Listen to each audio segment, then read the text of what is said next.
మీ ఎలాంటి వ్యాపార ప్రకటనలకైనా వెంటనే మా ఛానల్ సంప్రదించండి. ప్రస్తుతం మనతో పాటు ప్రముఖ ఆధ్యాత్మికవేత్త, జ్యోతిష పండితులు ప్రొఫెసర్ డాక్టర్ సత్యనారాయణమూర్తి గారు ఉన్నారు. గురువుగారితో మాట్లాడుతారు. నమస్కారం. నమస్కారం మణికంఠ గారు. జూలై నెల 2026 కన్యా రాశి వాళ్ళ పరిస్థితి గురుగారు ఎలాంటి అదృష్టం వెలువరించబోతుంది, ఎటువంటి జాగ్రత్తలు తీసుకుంటే ఈ నెల వేళ కలిసి వస్తుంది అంటారు? ఇప్పుడు మన కన్యా రాశి వారికి ఈ నెలలో, జూలై నెలలో నక్క తోక తొక్కినట్లే. ఎలాగా? గురుడు, శుక్రుడు, రవి, బుధుడు, ఇంకా అన్ని గ్రహాలు వచ్చేసినాయి చక్కగా లాభస్థానంలో. సెకండ్ వారం వచ్చిందంటే జూలైలో వీళ్ళు భూమి మీద నడవరు, అంతా ఆకాశ మార్గానే. అంటే ఏరోప్లేన్స్ ఎక్కడం, వేరే వేరే ఊర్లు వెళ్ళిపోవడం ఇలా. సో కన్యా రాశి వాళ్ళు, నవీన్ అని ఒక నా శిష్యుడు ఉన్నాడు. ఎవడు పెట్టుకోమన్నాడు అండి నవీన్ అని పేరు? నవీన్ అని నువ్వు పెట్టుకున్నావంటే నువ్వు వృశ్చిక రాశి వాడు పలుకుతాడు, వృశ్చిక రాశి గ్రహం పలుకుతాడు, కుజుడు. నువ్వేమో ఇది పెట్టుకున్నావు, నాకు ఉద్యోగం రావట్లేదు గురుగారు, నాకు 5 నెలలు అయింది, మా ఆవిడ కడుపుతో ఉందండి అంటే చెయ్యాలి డ్యూటీ నువ్వు. కన్యా రాశి వారికి ఎవరికెవరికైతే ఉద్యోగాలు లేవో అందరికి ఉద్యోగాలు వచ్చేస్తాయి. First point. మన నవీన్గడికి మాత్రం రావట్లేదు, ఈ నెలలో వాడికి కూడా వచ్చేస్తుంది. రెండవది వచ్చేసరికి ఈ కన్యా రాశి వాళ్ళు మొగుడు పిల్లలు కొట్లాటలు, ఫైటింగ్లు జరుగుతున్నాయి. ఫైటింగ్లు అంటే డైరెక్ట్ ఫైటింగ్లు ఉండవు, ఇప్పుడు ఇండైరెక్ట్ ఫైటింగ్లు. ఇప్పుడు ఎలా ఉంటుందంటే మొగుడు పిల్లలు, వీడు ఒకే ఇంట్లో ఉంటారు, మొగుడు ఒక గది, పిల్లం ఒక గది.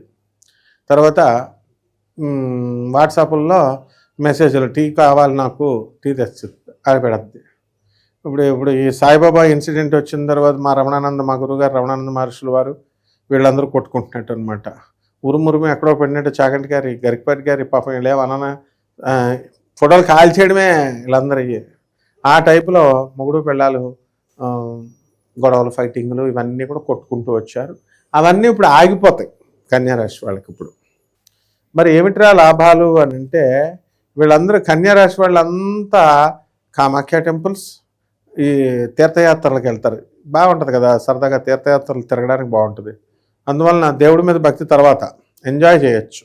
ఆ విధంగా కన్యా రాశి వారు అందరూ కూడా, శుక్రగ్రహం కూడా లాభస్థితిలో ఉన్నాడు కాబట్టి శయన మందిరాలకు వెళ్ళిపోతారు చాలామంది. తర్వాత అప్పుల్లో ఉన్నటువంటి వాళ్ళు అప్పులు తీర్చగలుగుతారు. కన్యా రాశి వాళ్ళు బంగారాలన్నీ కూడా బ్యాంకుల్లో ఉండిపోయినాయి. నా బంగారం నాకు ఈరా బాబు అంటే వాడేమో లీగల్ హెయిర్ సర్టిఫికేట్ పట్టరా, ఇది పట్టరా, అది పట్టరా అంటాడు. ఆధార్ కార్డులో చిన్న కరెక్షన్ చేయరా బాబు అంటే నీ పేరు ఇదేనా, ఇది ప్రూవ్ చేసుకో, అది ప్రూవ్ చేసుకో అంటాడు. ఇలాంటి ప్రభుత్వ సంబంధమైనటువంటి కష్టాలు ఈ కన్యా రాశి వారికి జూలై నెలలో జరుగుతాయి. తర్వాత ఎంజాయ్ చేస్తారు. తర్వాత గురుగ్రహం వల్ల, అంటే గోచార రీత్యా కొంతమంది సుమా ఇది గోచార రీత్యా జరుగుతుంది కాబట్టి దానికి ఫలితాలు ఎలా ఉంటాయని సూచనప్రాయంగా మనం చెప్తున్నాం. ఎగ్జాక్ట్గా జరగాలి అని అంటే వాళ్ళ యొక్క వ్యక్తిగత జాతకాలను మనం చూడాల్సినటువంటి అవసరం ఉంది. కాబట్టి ఈ రకంగా ఈ యొక్క రాశి వారందరూ కూడా మనకి, ఈ ఆడవాళ్ళకి పెళ్ళిళ్ళు అయిపోతాయి, మగవాళ్ళకి వీళ్ళకి కొంతమందికి పెళ్ళిళ్ళు కుదుర్చుకొని పెట్టుకుంటారు. అంటే ఆడపిల్లలకి ఈజీ, జాబులు వచ్చేస్తున్నాయి, ఇల్లులు కొనేస్తున్నారు, వెంటనే మగవాడికి వచ్చేసరికి పాపం పిల్లని ఇవ్వట్లేదు, పంతులకు ఇవ్వట్లేదు పిల్లని, రైతులకు ఇవ్వట్లేదు పిల్లని. మరి అందరూ కూడా విదేశాల్లో ఉన్నావా, నువ్వు సాఫ్ట్వేర్ ఇంజనీరా, సాఫ్ట్వేర్ ఇంజనీర్ ఒక్కడికే మగతనం ఉన్నట్టుగా సాఫ్ట్వేర్ ఇంజనీర్నే చేసుకుంటాం అంటే మిగతా వృత్తుల్లో వాళ్ళు ఏమైపోతారు చెప్పండి. కాబట్టి అది తప్పుడు ఆలోచన. దానివల్ల ఇప్పుడు సాఫ్ట్వేర్ ఉద్యోగాలు వీళ్ళ ఈ పిచ్చివాగుళ్ళ వల్లే సాఫ్ట్వేర్ ఉద్యోగాలన్నీ పోతున్నాయి.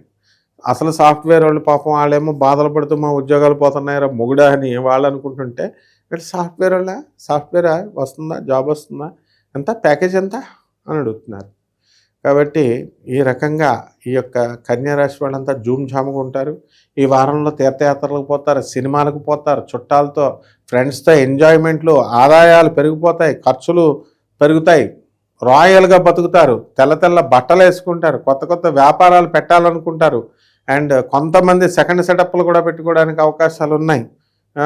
కొంచెం ఇట్లా కొన్ని అందరూ అని మళ్ళీ అనుకోకూడదు, ఏదో పెద్ద మనుషులు, ఏదో పెద్ద మేమంతా చాలా పతివ్రతామంతులం అని. నో, ఇది కలియుగం, కామయుగం.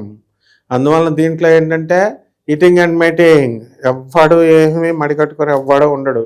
వాడు పీఠాధిపతి అయినా, వాడు సన్యాసి అయినా, ప్రవచనకారులైనా, ఎవడైనా ఇటీవల చూస్తున్నాం కదా, వీడియోలు అన్నీ చూస్తున్నాం. పెద్ద పెద్ద 85 సంవత్సరాల ముసలోళ్ళకు కూడా స్వీటీ మెసేజ్ పెట్టు బ్యూటీ, నువ్వు రాకపోతే ఎట్లా అని అడుగుతున్నారు. కాబట్టి కన్యారాశి మగవాళ్ళు ఎవరైతే అక్రమ సంబంధాల్లో ఉన్నాయో వాళ్ళు ఇమీడియట్ బయటకు వచ్చేసి అలా వదిలేసుకోవాలా. లేకపోతే కనుక అదిగో ఆ వీడియోలాగా మీకు కూడా బయటకు వచ్చేస్తాయి. ట్రాప్ అయిపోవడానికి అవకాశాలు ఉన్నాయి కన్యారాశి వాళ్ళు.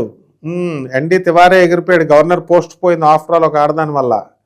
అందువలన చాలా జాగ్రత్తగా ఉండాలా ఆడదాని విషయాల్లో. ఏదో జ్యోతిష్కుడు అంటే ఏదో పిలక కట్టుకున్న పంతులు అనుకుంటున్నారేమో. నో, మనం జాతకాలు మార్చేవాళ్ళం కాదు నాయన. మీరు ఎన్డీ తివారీ వెళ్ళిపోయిన కాలం నుంచి ఉన్నాం మనం. మరి ఆ విధంగా స్త్రీల వల్ల రాజ్యాలు కూలిపోతాయన్నారు, రాజ్యాలే పోతాయి. సో ఈ స్త్రీల విషయంలో జాగ్రత్తగా ఉండాలి కన్యారాశి వాళ్ళు. ఎవరైతే నాకు ఉద్యోగం లేదు గురువుగారు అంటే ఏదో ఒకటి చేయండి రా నాయన, తక్కువ జీతం కన్నా ఏదో ఒకటి చేయండి అని చెప్తుంటే వాళ్ళకి ఎక్కట్లేదు.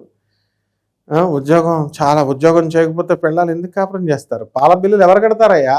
కరెంటు బిల్లులు ఎవరు కడతారు? వదిలిపడదొబ్బుతారు. ఈ కష్టాలన్నీ కూడా ఈ కన్యారాశి వాళ్ళకి సెకండ్ హాఫ్లో రావడానికి అవకాశాలు ఉన్నాయి. కాబట్టి జాగ్రత్తగా ఉండాలి, గురువు చెప్పేది వినాలి. గురువు అంటే పంతులు అనుకొని పంతుల మీద జోకులు కాదు, జాగ్రత్తగా చెప్పాలి. పెళ్ళిళ్ళు కావలేకపోతే మాస్టర్, ఇప్పుడు చిన్నప్పుడు మేము జోకులు వేస్తే మాస్టర్లని అనకూడదు, చెప్పించి పడేసాడంతే మాస్టర్లు. కొంచెం పప్పు ఉంటే ఇవ్వండి అమ్మా అని ఇలా అయిపోయాం. కాబట్టి జాగ్రత్త, గురువులు ఎప్పుడు కూడా చెప్పించకూడదు, జాగ్రత్తగా చేసుకోండి కన్యారాశి వాళ్ళు. వీళ్ళు చేసుకోవాల్సిన పరిహారాలు ఏంటి గురువుగారు? ఇలా అన్ని పరిహారాలు చేసేస్తారు కన్యారాశి వాళ్ళు. ఏ పరిహారం? నాగప్రతిష్టలు చేసేసారు, ఆడు ఈడు చెప్పిన హోమాలు యజ్ఞాలు చేస్తారు. ఏమన్నా మాకు గుండె గీసేసుకున్నామండి అని చెప్పేసి వచ్చేసి లాస్ట్కి వచ్చేసరికి మనకు వస్తారనమాట. కాబట్టి ఈ పరిహారాల్లో ఏంటంటే ఈ సప్తమంలో ఉన్నటువంటి శనిగ్రహం ఉన్నాడు, ఆ శని జపం చేసుకోవాలి, శని స్తోత్రాలు చదవాలా. శనికి కిలోంపావు నల్ల నువ్వులు నల్లని వస్త్రాన్ని ఇచ్చి పేద బ్రాహ్మణుడికి శనివారం నాడు ఉదయం 8 గంటలకు దానం చేసుకోవాలా. దశ మహావిద్యల్లో ఒకటైనటువంటి మహాకాళి అమ్మవారి యొక్క హోమాన్ని ఆ అమ్మవారిని చేసుకోవడం ద్వారా, ఆ మంత్ర జపం చేసుకోవడం ద్వారా బ్రహ్మాండంగా ఉంటుంది ఆయన. అలాగే కంపల్సరీ ఒక దేవతా వృక్షాన్ని పెంచాలి. ఒక రావి చెట్టునో లేకపోతే ఒక మేడి చెట్టునో ఇది పెంచాలి. లేదు అంటే ఒక మర్రి చెట్టుని పెంచాలి. ఈ రకంగా మర్రి చెట్టుని పెంచితే అంటే వంశంలో మనం ఇల్లు కట్టుకునేటప్పుడు, స్థలాలు కట్టుకునేటప్పుడు మన నాయనమ్మలు వాళ్ళు చెట్లు నరికేస్తాం, పాములను అడ్డొస్తే చంపేస్తాం, అవన్నీ శపిస్తాయి నాయన. ప్లస్ వచ్చిన బంధువులకి వీళ్ళందరినీ అంటే గృహప్రవేశాలు పిలుస్తాం, వాళ్ళ సంతోషాల కోసం ఒక మేకను బలిస్తాం, కోళ్ళ మాంసాలు కోసేస్తాం, వాళ్ళందరూ హ్యాపీగా తినేసి వెళ్ళిపోతారు. కానీ అవి శపిచ్చేస్తాయి యజమానికి. కాబట్టి వీటికి విరుగుడు ఏమిటమ్మా? దేవతా వృక్షాలు వేయాలి. మా గురువుగారులే చెప్తున్నారు, మటన్ తినండి, ఏది తినేవాడు మటన్ తినేవాడు మటన్, చికెన్ తినేవాడు చికెన్ తినని అంటున్నారు. అవన్నీ తినకూడదు నాయన, మా గురువులు చెప్పినా సరే. అందువలన మీరు మన పళ్ళు ఎలా ఉంటాయి? కూరలు, నక్కలు పులులు తినాలి. మనుషులు ఫ్లాట్గా ఉంటాయి, మేకల్లాగా మనం గ్రాస్ తినాలి, ఆవుల్లాగా. కాబట్టి సాత్వికమైనటువంటి ఆహారం తీసుకొని మెడిటేషన్లు చేసుకుంటూ ఆధ్యాత్మికంగా పురోభివృద్ధి పొందాలి. జగద్గురు ఆదిశంకరాచార్యులు చెప్పిన పద్ధతిలో నడుచుకుంటే వీళ్ళకి వస్తాయి. ఎవరో కొంతమంది వచ్చి తంత్రం అంటూ వాళ్ళు తంత్రం చాలా గొప్పది, స్పీడ్ రిజల్ట్స్ అంటే అవేమి రావు, అనుభవంలో మీకే తెలుస్తుంది. ఈ రకంగా చేసుకుంటే కన్యారాశి వారు బ్రహ్మాండంగా ఉంటారు. మంచి విశ్లేషణ అందించారు. ధన్యవాదాలు. ధన్యవాదాలు.